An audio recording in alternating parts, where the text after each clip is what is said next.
اهلا بحضراتكم ويا رب تكونوا بخير جميعا. انا النهارده جايه عشان اثبت لكم ان اسهل حاجه في الدنيا ممكن تعملوها هو الصابون الصلب اللي بيتعمل من الزيت والصودا الكاويه، وكمان يعتبر مشروع تجاري مربح وسهل جدا، وحضرتك تقدري تعمليه بكل سهوله وبساطه وبدون اي تكلفه. ولان كتير جدا من حضراتكم بيشتكي من موضوع الكميات الكبيره اللي انا بعملها، اخر فيديو كنا عاملين 6 لتر اللي هو من حوالي 4 ايام.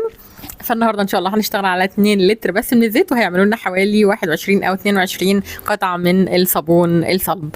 بنستخدمه في كل اغراض النظافه، في المواعين وفي الملابس وفي كل حاجه.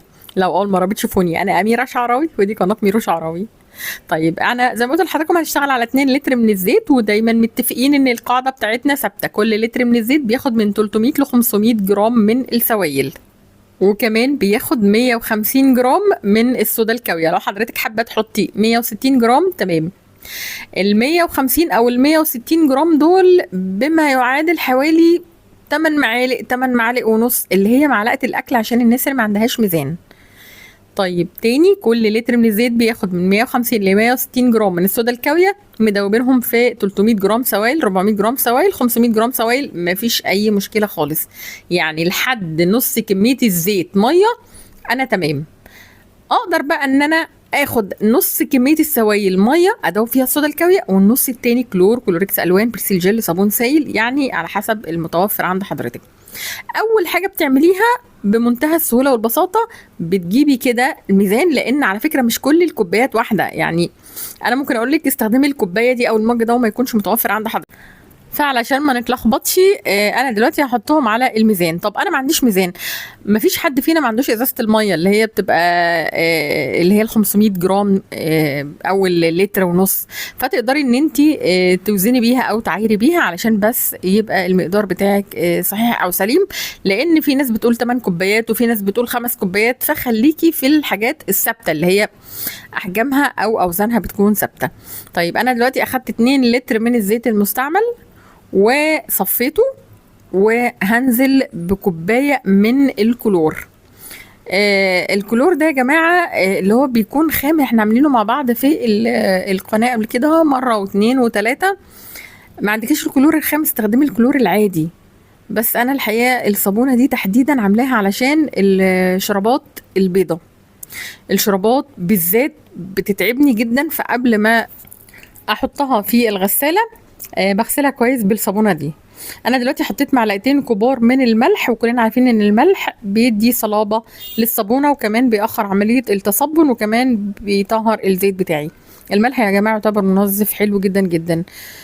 طيب معنى كده ان هي تبقى للملابس البيضاء بس عشان احنا حاطين عليها كوبايه من الكلور؟ لا طبعا، حضرتك تقدري تستخدميها في الملابس الملونه، وتقدري تستخدميها في غسيل المواعين، وتقدري تستخدميها في غسيل الاحواض والبوتاجازات، مفيش اي مشاكل خالص. تقدري تستبدلي الكلور بكلوريكس الالوان، بالبرسيل جل، بالصابون السائل. اهم حاجه ما تتعديش السوائل بتاعتك عن 500 جرام او 300 جرام لكل لتر من الزيت. طيب دلوقتي انا هنزل بالصودا الكاوية بالراحة علشان ما تجيش على ايدك. طبعا انا هنا كنت نقعها حوالي 4 ساعات او 5 ساعات، لازم تكون باردة، ما ينفعش تشتغلي بيها وهي سخنة علشان هتخلي ريحة الصابون وحشة. عفوا. طبعا اهم حاجه بعد ما بنزل بالصودا الكاويه بقلب كويس جدا جدا، مش اقل من ربع ساعه تقليب متواصل. وقلت لكم زمان كان الصابون بيفشل مني، وقعد حوالي 3 شهور او 4 شهور، ما كانش لسه فيه بقى الوصفات اليوتيوب والقنوات، ما كانش فيه الكلام ده خالص. يعني زي ما قلت لحضراتكم انا بقالي 20 سنه مثلا كنت بحاول فيه، وكل مره كان بيفشل مني، وكان السبب ان انا ما كنتش بقلب كويس، فبالتالي ما كانتش عمليه التصبن بتحصل، فكان بيفشل معايا. عارفين كان بينشف، السوائل اللي فيه كانت بتنشف، وكان بيبقى طري لين، عامل زي الصابون اللين كده. فاهم حاجه حضراتكم تقلبوا كويس جدا جدا. ملاحظين النهارده ان احنا ما استخدمناش غير الميه، ويعني كوبايه ميه وكوبايه كلور ومعلقتين من الملح وبس كده، ما استخدمناش اكتر من كده نهائي. طيب احنا دلوقتي هننزل بايه؟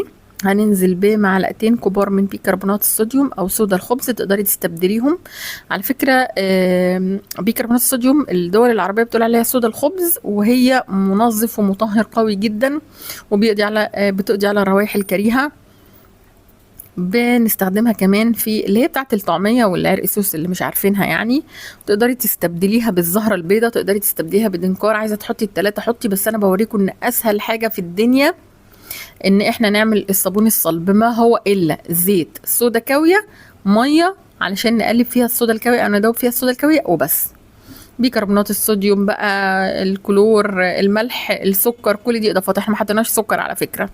النهارده كمان مش هنستخدم قوالب عشان اوري لحضراتكم ان مش عشان ما عندكيش قوالب يبقى مش هتعملي الصابون. انت تجيبي علب اللبن، علب العصير، تغسليها كويس جدا جدا وتحطي فيها على طول الصابون، بس لازم تقطعيه اول ما يبدا ينشف علشان ما يتكسرش معاكي. انما ميزه القوالب ان حضرتك بتخرجي منها الصابون بمنتهى السهوله. على فكره ملاحظين ان الصابون هنا معايا بصوا مش تقيل. انا عمري ما بحب ابدا اوصل الصابون لمرحله ان هو يبقى تقيل قوي عامل زي العجينه واجي اصبه الاقي شكله وحش كده في العلبه او في القوالب. لا، انا ممكن اصبه وهو لسه يعني ما دخلش قوي في مرحله ترك الاثر، ولكن بكون واثقه من المكونات او المقادير بتاعتي اللي انا عارفاها وحافظاها. صدقوني يا جماعه والله الموضوع يبدو ليكم ان هو صعب، ولكن هو اسهل وابسط مما تتخيلوا. نشف بعد قد ايه معايا؟ عفوا نشف بعد 3 ايام، وده كان متوقع. الناس اللي بتقلق انه ما نشفش في نفس اليوم، انا مره حد بعد سالني ان الصابون ما نشفش، بقول لها عامله بالك قد ايه؟ قالت لي 4 ساعات، وده طبعا بسبب العناوين اللي احيانا بتكون مكتوبه الصابون بينشف معاكي بعد ساعه، او صابون طبعا ما بقدرش طبعا اقول ان ده كلام غلط، ولكن هم بيكونوا حاطين بقى المكونات اللي بتخلي الصابون ينشف زي الدقيق وزي النشا وزي مثلا بيكربونات الصوديوم وزي مسحوق بودر، فطبعا الصابون بينشف بسرعه. لكن احنا في الوصفه بتاعت النهارده يعني قعد معنا 3 ايام، لان احنا كنا مقللين جدا في المكونات البودر اللي بتساعد على ان الصابون ينشف معانا. انا كمان قلت لكم مؤخرا ما بقتش احب استخدم المسحوق البودر في الصابون، وجربي حضرتك الصابون بالمسحوق البودر والصابون من غيره وقولي لي الفرق. طبعا هي حريه شخصيه وكل الاحترام للناس اللي بتشتغل بالمسحوق البودر. طبعا دائما بننوه على ان الصابون ده ما ينفعش باي شكل من الاشكال حضرتك تستخدميه قبل مرور 2 شهر علشان تتاكدي انه بقى امن تماما على بشرتك وما يسبب لكيش اي التهابات ولا اي حساسيه في البشره لا قدر الله. وكمان رغوته بتزيد، لونه بيفتح، بيزداد صلابه، جودته بتزيد، كل حاجه فيه بتبقى حلوه بعد ما بتركنيه. هاتي صابونه عاملاها بالك 2 3 وهاتي صابونه عاملاها بالك 2 3 واستخدميهم وشوفي الفرق.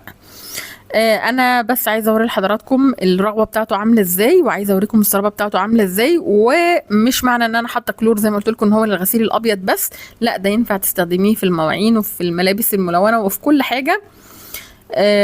الموضوع سهل جدا وبسيط جدا، جربوا الطريقه دي، يا رب تكون عجبتكم. كنت معاكم اميره شعراوي وبحبكم في الله.